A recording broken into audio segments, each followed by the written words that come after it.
1.6 hectares. Ang ganda po ng property. Napakaaliwalas ng pwesto. Maganda rin nyo. Ayan po yung dagat.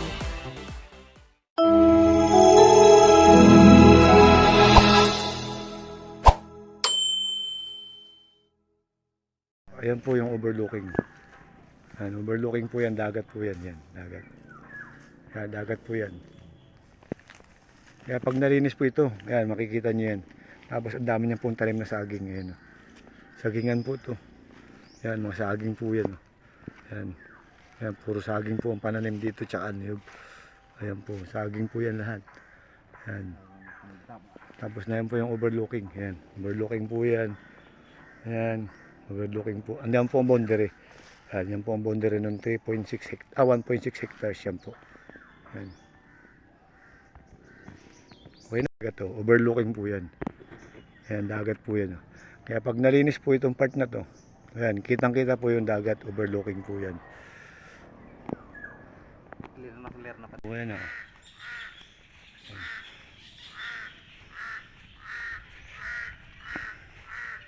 Yan po yung bahay. Po yung 1.6 hectares sa Ginyangan. Napakalinis po ng property. Ayan. Ganda po ng pesto. Marami po siyang saging. Tapos ang nyug ay ayan po yung nyug. Napakaganda po ng pesto nito. Ayan. May bahay po.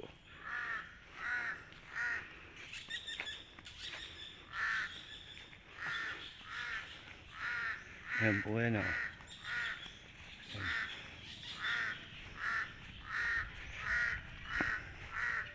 Yan po yung bahay. Ganda po yung bahay. Tapos yung boundary po, yan may bakod na yan. Yan. Yan po ang boundary, yung bakod na yan. Ito ang boundary, bakod ano? Yan po. Tapos yan po yung barangay hall. Yan. Yan, bahayan po yan. Mula po dun sa sementadong kalsada, papunta rito. Mga wala pa pong 100 meters. Yan, may kuryente po. Ito pong kuryente. Yan, may alaga po silang baboy. Ganda po ng pwesto nito. Yan, malinis po ang property. Hanggang dun. Yan, may mga bakod na po yan. Yan. Yan po yan.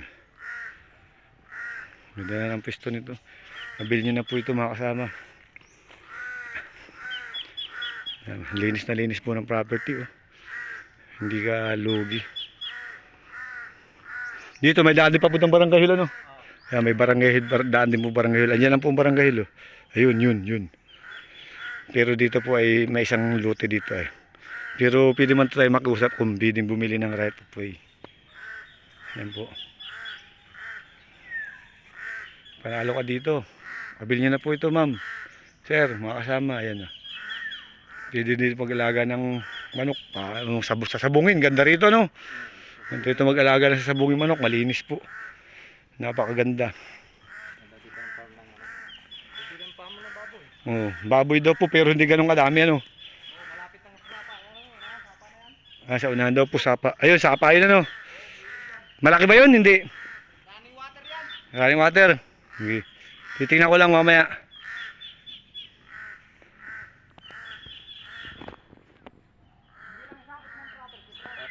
Hindi lang po pala sakop ng property, hindi na po natin pupuntahan. Running water. Malapit lang. Pero pwedeng kumuha ng tubig dun. Oo, pwede. Yan po, may signal. Oh. May tubig po dito. Dun nga, yung po ang tubig dun. May kuryente. Ayan. Ganyan. Ang ganda na nyug. Nasa 200 na nyug nito, no? Yung mga naputol na nito yan. Bagyo lang yan. Ano bagyo?